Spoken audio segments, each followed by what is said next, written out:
Hello, everyone. Great to see you today. I am back with MJ and Bonnie for the forum, which is now going to be our discussion. We will have first with the three of us, and then adding David Meltzer shortly. And then there is a networking happy hour on Zoom. You can sign up via Eventbrite to join us at 5 p.m. Eastern today. So, our topic today for this discussion, which again, David Meltzer will be joining in on shortly, is about cultivation of community and self, which is something that my friends and I greatly value and assist each other with. So, first, we'll start out introducing ourselves. We'll start some discussion on the topic and add David as soon as he gets here. I'm Janine. I help consultants and tech founders with relationship building, networking, and business development. MJ. Yes, so I am MJ Allen.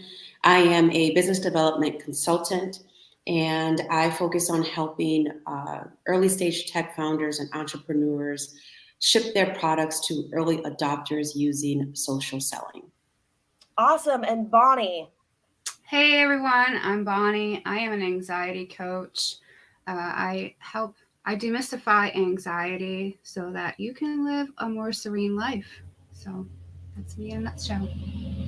I could use some serenity. No, but it's good. It's good to be passionate and energized, I think, as long as it's a positive vibe. So cool. Well, there's kind of two aspects of this topic we have today, which I believe are like greatly intertwined. So there's community, and then there's taking care of yourself, and both aspects of our topic today are important for living a fulfilling life, but also having a sustainable business. And these are things that we all talk about pretty frequently.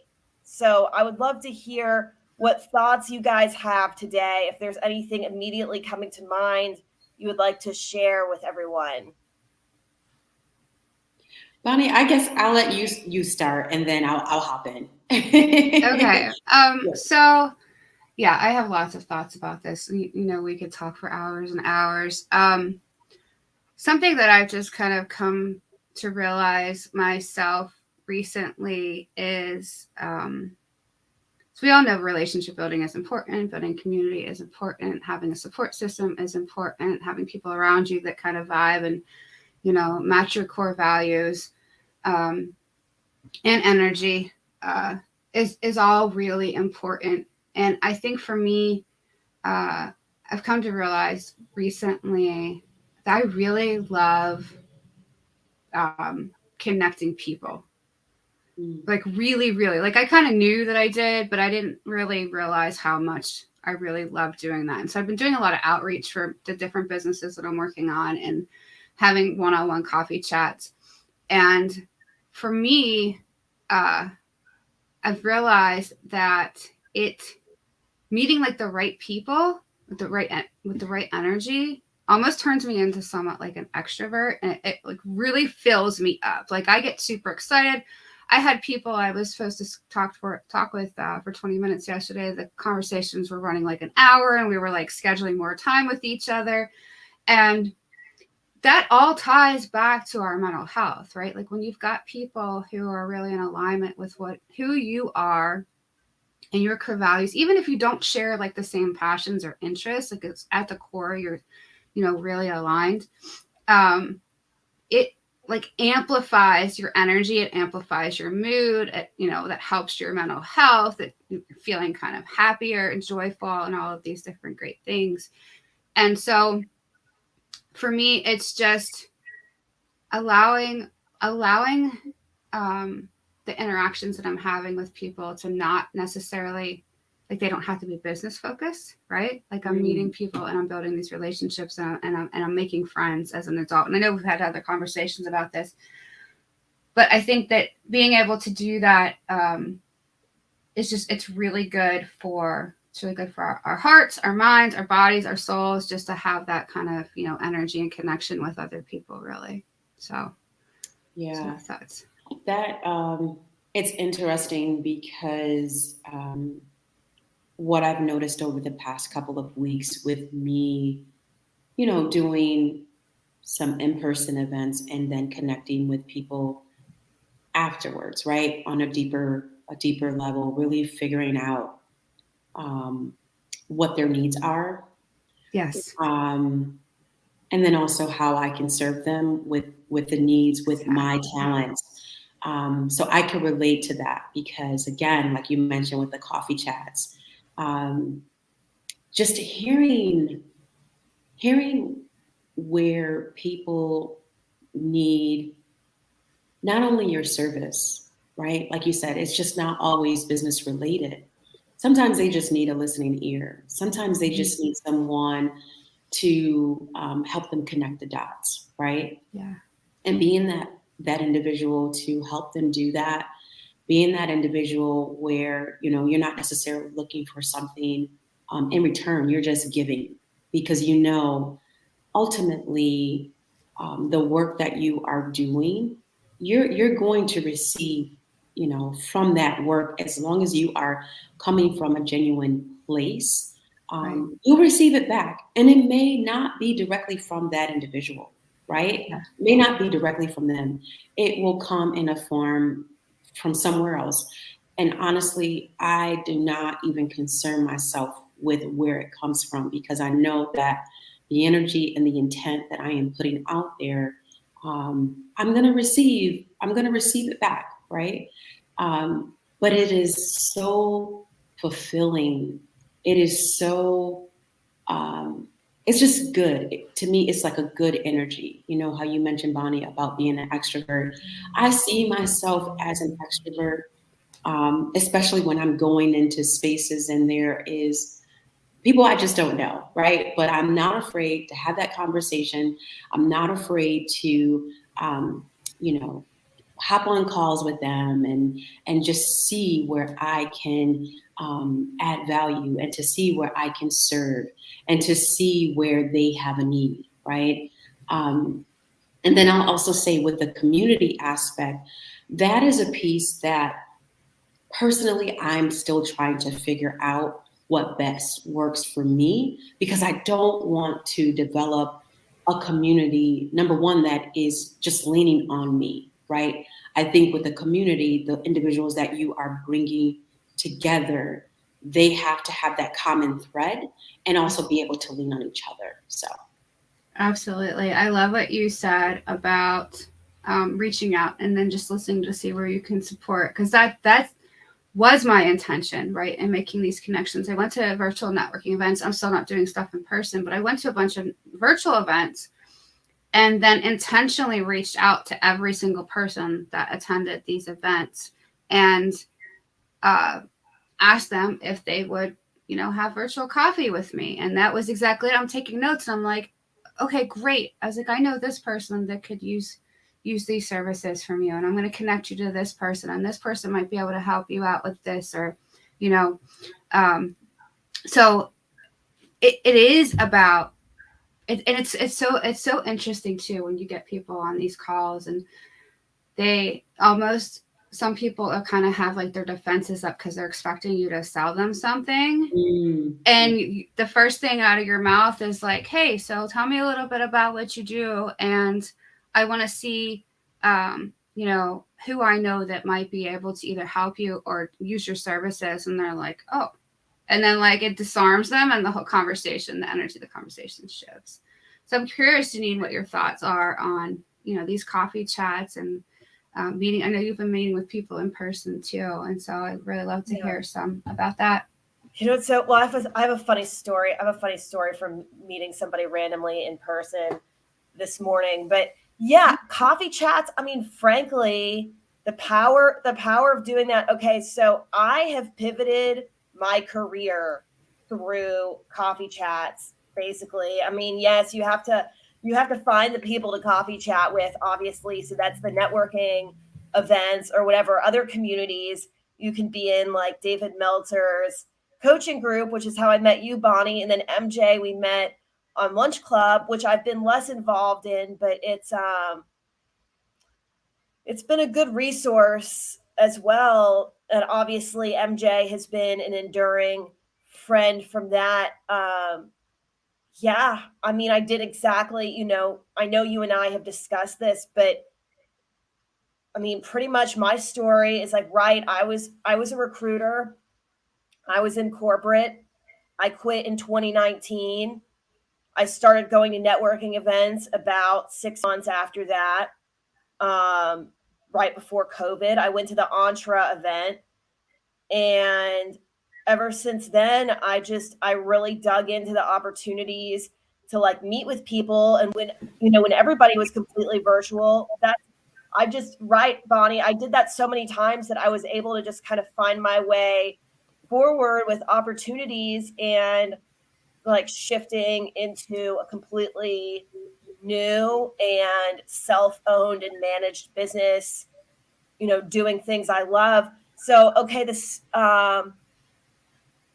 story this morning, it was Michael, I think it's Milra. I have a hard time connecting the spellings, the pronunciation, but this guy, my new friend, Michael Milra. So I'm in Miami.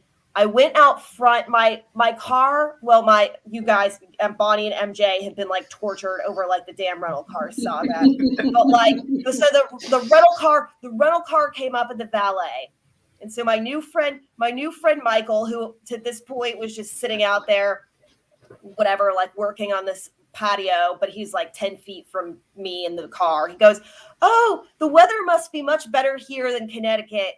And I go, "Oh, I haven't been to Connecticut in years." I was like, this is a rental car. But it was just so funny that like the fact that my car had Connecticut tags, it opened this entire conversation where I'm like, actually, I'm not from Connecticut. And then we like had this whole conversation about like tech startup activity that he's involved in. Obviously in Miami, you can pretty well like a stone's throw. I mean, 90% the person is like doing a tech startup.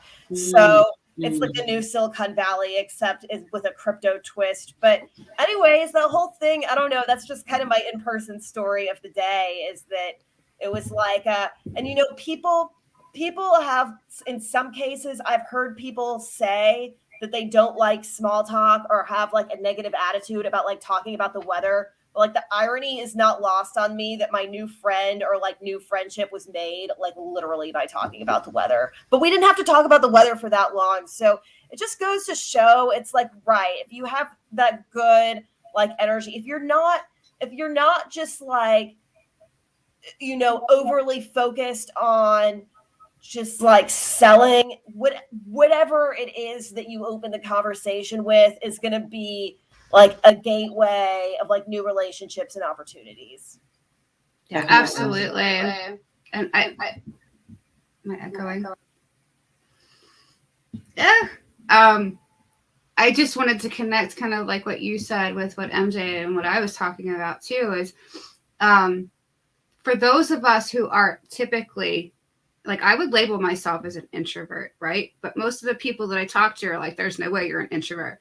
It's like, that's because when you're in the right energy, like I was saying, and around people with and I say right energy, and I don't mean it as like there's, I guess, wrong energy, but like people who are the positive energy, things are matching, you mesh with, that brings out a different like side of you, and it does energize you. And I can tell you there's definitely been days where I've met with people, and by like halfway through the afternoon, I need a nap. Like I want to go to sleep, because you can like literally feel them sucking and draining the energy, like, right, what they call those energy vampires. And so I try to avoid those people. But to your point, you happen to meet somebody with great energy, and had he not had great energy, your reaction to him would have probably been way different. Like you probably would have also been like, I don't have time for small talk. You know what I mean? But because he had a great energy. The other thing too is like, how dare you think I'm from Connecticut? Yeah. Kidding, but like, no, I mean, people from the South, like, I really ain't trying to be confused with being from Connecticut, but I didn't have like that kind of negativity about it in that case. Yeah, I'm just saying, like, there's depending on what kind of receptive mode you're in and the energy the other person is giving off is going to really determine like what the interaction ultimately ends up being like. I mean, Janine, you and I have talked about this, and I don't know if you've encountered this too, MJ, but there's been a handful of people. It's funny how these negative experiences kind of stick out, but I've also joked about this, where people are like, well, what are we going to do in a coffee chat? It's like, what are we going to talk about? And I'm like, do you want me to, like, in my mind, I'm going, do you want a script? Like, I want to learn more about you and see how I can help you. But these are the people who are very, very on the defense and think I'm trying to get something out of them or trying to sell them something or waste their time or whatnot. And for me, it's more like, we could talk all day in a DM, but until I see you even face to face virtually, like, I can't really, unless you're really nasty, like I can't read your energy from a text, right? I have to have that personal interaction with somebody to know whether or not, can I even help this person? Because if there's somebody who's like super way off, I may not be the right person to even interact with them in the first place. So yeah, I don't know if you've encountered that, but Janine knows that I've talked to a couple of different people who got really snarky, and it's kind of like I don't have time for that. It's like, oh, Bonnie, I wanted to know, wait, MJ, I do want to hear from you. Can you please tell me what the response was again? What is it? I'm done playing or something. I was like thinking about this yesterday. Just repeat that briefly, and then MJ will hear from you. repeat what? What did you say that you want to start sending to people who get like too annoying? The like, I'm done playing or something. Oh, thanks for playing. Thanks for playing. That's what it was. Okay, go ahead, MJ. Just my like sarcastic mood I was somewhat in yesterday, that it was like, yeah, thanks for playing. Like, I don't have time to explain to you, like, we've already spent 4 hours DMing each other when we could have sat down for 20 minutes and had a conversation, like, which is wasting more time, especially if the DMs are not anywhere near Thanks productive. For playing. That's hilarious. Yes. Okay, go ahead, MJ. I love that. Thanks for playing. So so with, I guess, my approach with me using the social selling piece of things,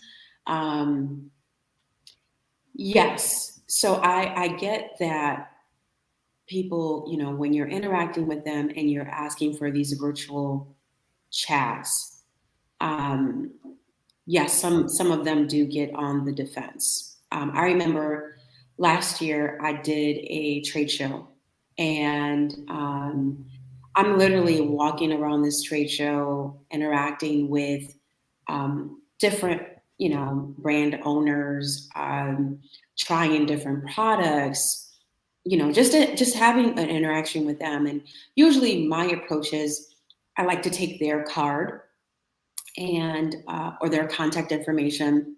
And I'm the one that, I'll give them a couple of days, because I know with a trade show, it could be very draining, especially if that's your first show, second show, whatever, right? You use so much time to prepare, and you kind of want time to debrief and just, get things back on track to, normalcy, right?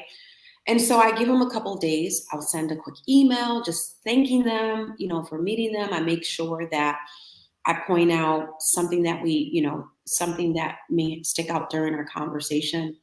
And I want to have a virtual chat with you. I want to, get to know you a little bit more. I want to know more about your business, because when you're doing stuff like that, you don't have time to know everything, right? You don't have, I mean, I could ask a couple of questions like, how long have you been in business, and things of that nature.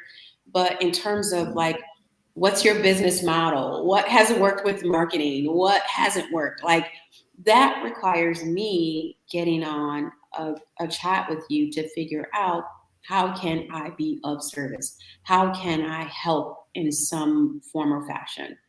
But you do come across those individuals where their defense is up, and they don't want you to sell to them. And honestly, I feel as though when you do that, when your defense is up and you don't want to even have the initial conversation, you're blocking, in a sense, a blessing. You're Yes, thank blocking a you.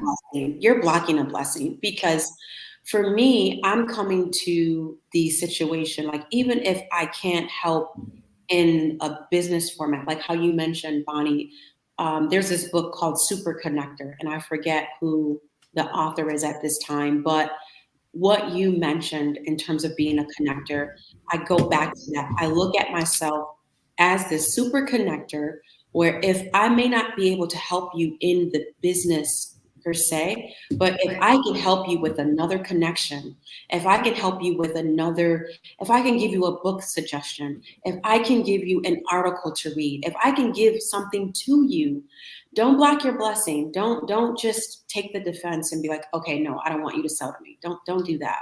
So I really haven't experienced it. The first event, yes, my first event last year, a lot of people definitely ignored me, but it's okay because I continued to reach out to them and I continued to find a way to connect. Because again, I guess a no is just not yet, not right now. I don't look at that as an ultimate, unless they tell me do not contact me, then me, I'm gonna keep emailing you or trying to find a way how I can chat with you more. So Yeah. Yeah, Oh, go ahead, Bonnie. I was just gonna say, I love how she said, "Don't block your blessings," because for me, I'm reaching out and literally using the words to see how I can be of service. And I think people can, a lot of people who are not open minded, and I know David talks about this a lot.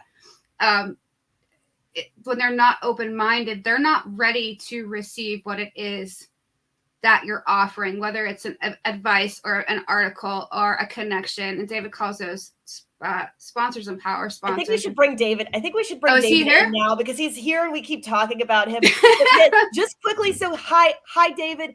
I don't know if you heard MJ say this. She was talking about super connectors, and this segues so perfectly because I'm totally on this. Sponsors and power sponsors. I'm telling you, it works and it's working. It really is.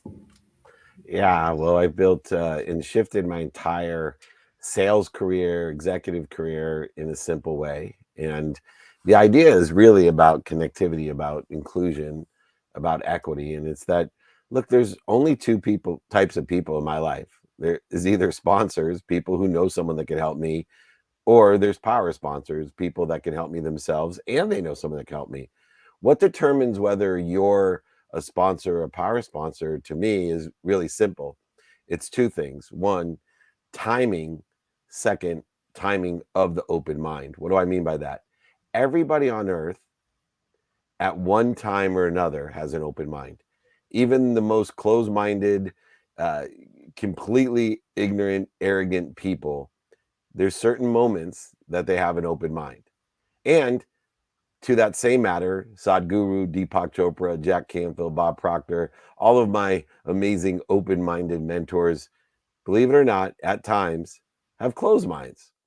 And so I have tried to pragmatically create a template, a documentation, actual questions that allow us to find out, one, do you have an open mind at this time? That's the first and only qualifier that you should even concern yourself with, because if someone has a closed mind at that time, it will take you 1,000 times the energy, emotion, value, and money in order to re-engineer a closed mind to share your vision. So I use within the context when I vet an open mind. And remember, an open mind not only has an open heart and open hands, but they surround themselves in the neighborhood, the frequency, the vibration of other open-minded, open-hearted, and open-handed people. So now the power of your neighborhood, the power of your frequency, the power of your vibration, and the power of your relationships are exponential to that of other closed-minded people. And so what I do is I qualify people by using the 3 no rule.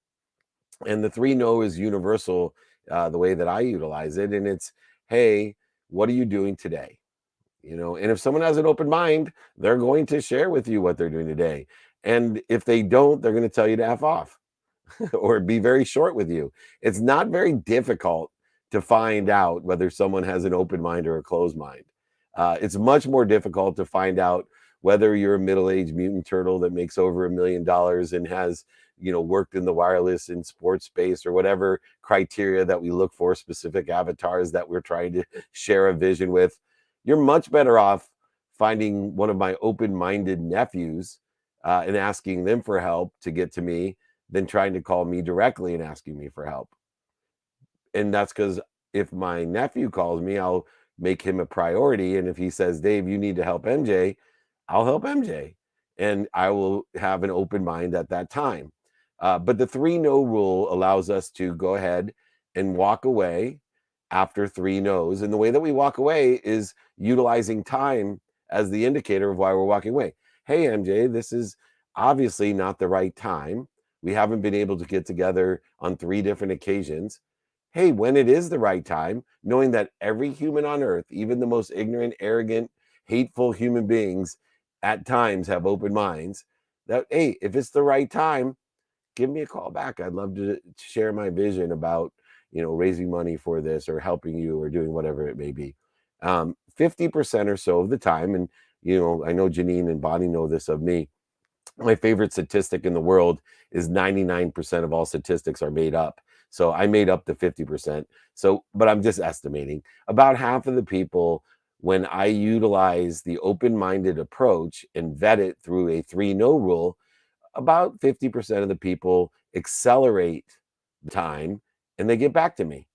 I've accelerated the time in which they have an open mind. And now I have the ability to find out how I could be of service or value to you by asking, hey, what are you doing today in this space, solar or software or empowerment or whatever it may be? What are you doing today? What do you like about it?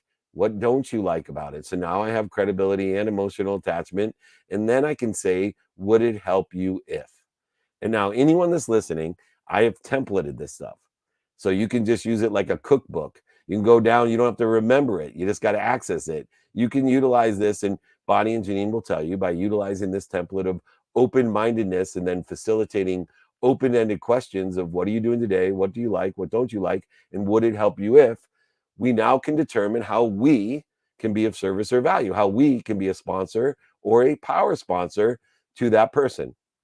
And then, look, my email's printed right here, david@dmeltzer.com. I'll send you this template, everybody. So don't worry about, try to absorb and process this. I'll give you a document so you can access it, david@dmeltzer.com. But after you get to where we can be of service or value, sponsors or power response, then we can transition to, do you know anyone that can help me? And when you ask that, you can ask for anything. You know, anyone can help me sell my car, babysit my kids, walk my dogs, give me $1 million, whatever it is that you want, you can facilitate that in a natural, value-based, quantitative way. And it's ironic, but most people spend the majority of their time on closed-minded parents, closed-minded children, closed-minded associates, closed-minded teachers, closed-minded mentors, closed-minded business, whatever it is. You will actually save yourself an extraordinary amount of time by using the 3-no rule to qualify people, whether they have an open mind or not, and asking them and utilizing the open-ended question guide. What are you doing today? What do you like about it? What don't you like about it? Would it help you if? And then learning how you can be of service or value. Then you're able to ask, you know, anyone that can help me. The idea is that not only do we create a network of sponsors and power sponsors, but we codify that network as well, don't we, girls? We codify it with an overlap agreement, which is not a binding agreement. There's no scarcity involved in my agreements. Everything that I do is abundant in nature. It's just a memorialization, completely non-binding, a memorialization of how I can be of service or value to you and how you can be of service or value to me. And then that's based on the availability of this open mind, open hearts, and open hands.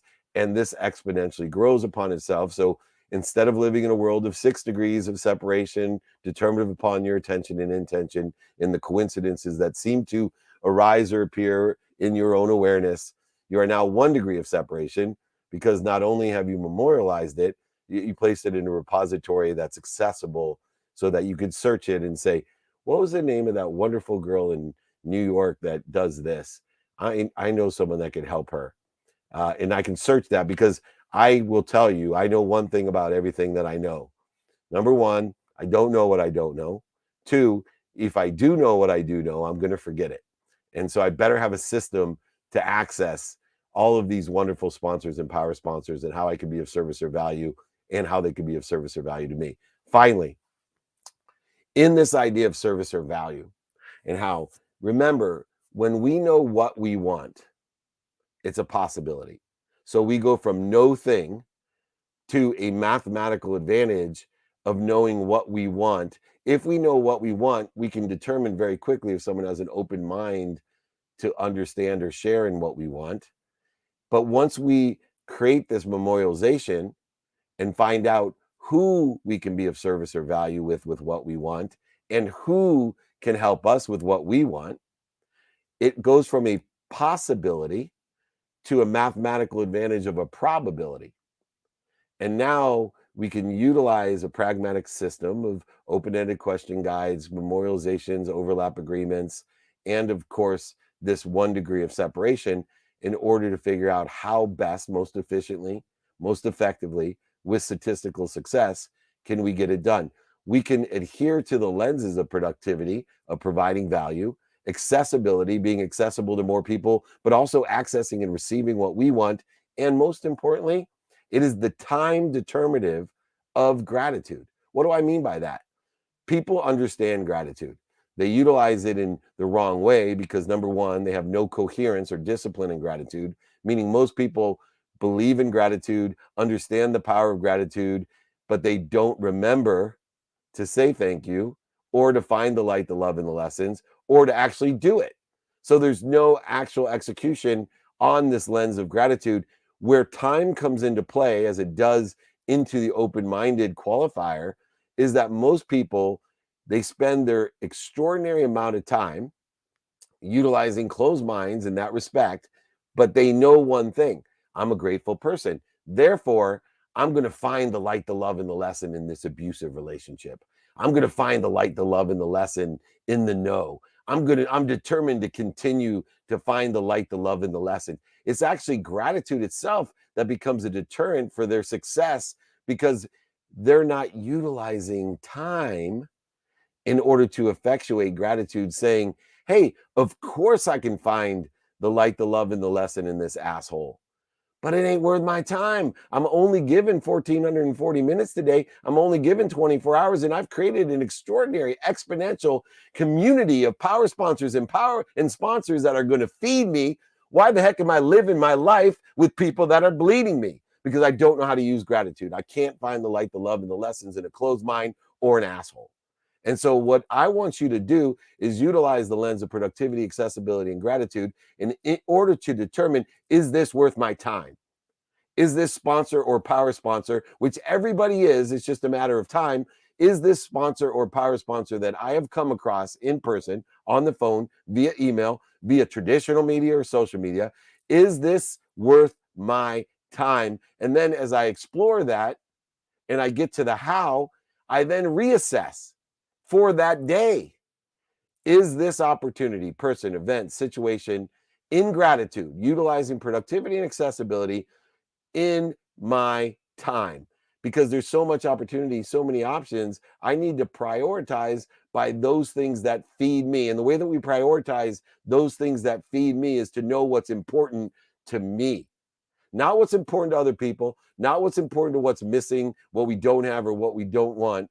Therefore, if we take every possibility and say, this is what I want personally, experientially, giving and receiving, this is who I can help and who can help me, utilizing the open-minded approach, the open-ended question guide, the overlap agreement to figure out how, and then through the lenses of productivity, accessibility, and gratitude, when I'm executing on how can I get what I want for who I can help and who can help me, I determine, is it worth my time with the lens of gratitude, knowing there's light, love, and lessons in everyone, knowing that everyone at some amount of time will have an open mind, some amount of time will be kind, But is it worth my time today? Because I've only been given 24 hours of activity, and I want to what? If I know my what, who, and how, I want to know my now by prioritizing what is feeding me the most important to me, not what's most important to other people or what's missing or what I don't want, creating interference. The difference of what I'm explaining today is so many people are out there trying to get more healthy, more wealthy, more worthy, and more happy. I'll use Bonnie as an example because she was one of my first mentoring clients. And I kept telling her, who had health issues, I said, you are healthy. What are you doing to interfere with it? Let's stop searching for your why, Bonnie. Let's apply the why. You're connected to the omniscient, all powerful, all knowing source that loves you more than your mom loves you. So stop interfering with it. Receive healing, receive the love lesson so it can come through you to everyone else around you, because you are interfering with this unbelievable light that you have. And others are suffering because of your kindness, because you don't feel worthy of it, because you don't want to receive. You think you'll be less of a mom, less of a wife, less of a community member because you're receiving it. No, stop interfering with it. You are happy, healthy, wealthy, and worthy. What are you doing to interfere with it? Apply your why to your life. Know your what, your who, your how, and your now. Prioritize what's important to you. So why? You don't have to live in a world of not enough. Most people live as a victim, right? When I met Janine, victim. Why me? Why me? Everything's happening to me, Dave. Help me. I'm a victim. The I'm world of back not in Try enough. Me though. I've moved to Try Yes. Me. That you're living in the world of not enough. And you were a victim. Then she moves into the world of for me and this world of negotiation. And I had personally lived there for a long time, buying things. Everything's a transaction. I give to receive. I give to receive. Dangerous, dangerous philosophy to give to receive. It isn't a trade. It isn't a negotiation. You're not living in a world of just enough. You don't have to buy things you don't need to make you happy. You don't have to buy things to impress people or even impress people you don't even like to be happy.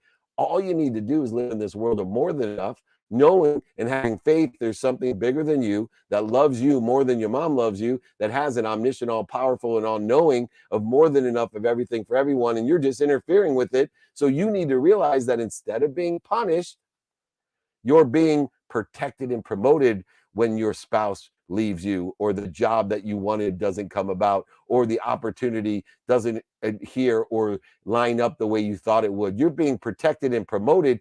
It's just as if you were 3 years old and when you reached out to go touch a hot stove and your mama never hit you, your mama never yelled at you, you reached out for that stove and she slaps the crap out of your hand and screams at you, no. And you immediately at 3 years old start crying, going, why are you punishing me? Why are you so mean?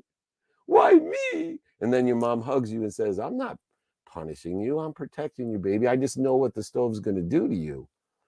Well, let me tell you, the all-knowing, all-powerful, omniscient knows what that job's going to do for you, that school's going to do to you, that relationship's going to do to you, that event's going to do to you. Whatever you think you know, you don't know what you don't know. You just have a choice whether to accept it in arrogance, saying, I do know what I don't. I do know what I don't know, and I'm afraid to tell people that I don't know. Or you can live in ignorant humility that is of the source, by the source, and become a resource of the source and say, I don't know what I don't know, but I do know I'm being protected and promoted, and I am going to continue to be consistent and persistent and enjoy the pursuit.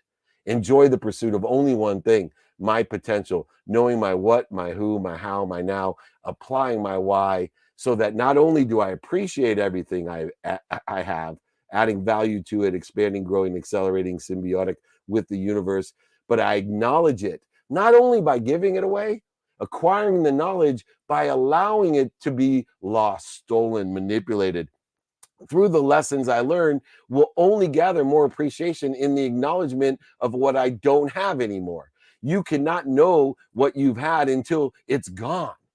Whatever mechanism is utilized to have it leave you, release you, when we appreciate, we expand. When we acknowledge, we empty the vessel. But you need to ask for more. You need to be faithful that there's more than enough, that when I receive, I am in a value add situation, not a zero sum game. Nobody is losing when I'm asking for help.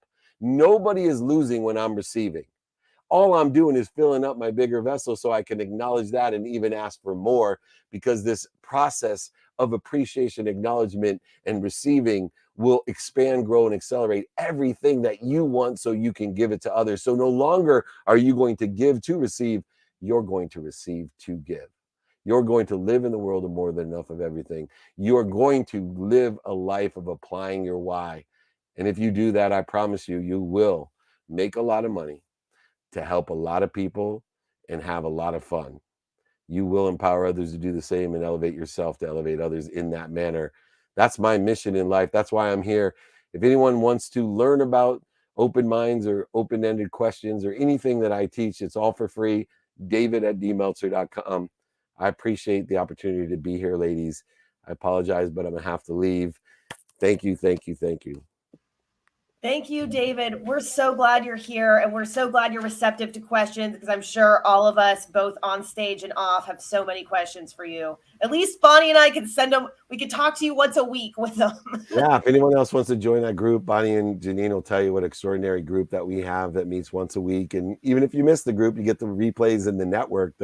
My biggest joy of our group is to see Bonnie and Janine together, helping other people and empowering them, and the relationships that have formed, not only from hopefully the help that I've given, but the help that each other have given. And MJ, what a pleasure it was to meet you. Oh my Thank gosh. you so much. Thank you so much, David. I truly, truly appreciate this. I know you have to go, but before this call, I always, when I'm having these interactions, I'm like, God, go before me, make it so that I have the listening ears, eyes, and heart. Make those crooked places straight. And man, was this timely. What you gave was so timely. So thank you again. I appreciate it. Thank you. What you pay attention to and what you give intention to will create those coincidences in your life. It's not a matter of luck. It's a matter of what you focus in on and what you do, say, think, believe, and feel. Remember, everyone, be more interested than interesting. Be kind to your future self. Do good deeds. I love all three of you. Please reach out if you need anything. Thank Bye. you. Bye. Thank you. Thank you. Yeah. Bye, everyone. Right. Holy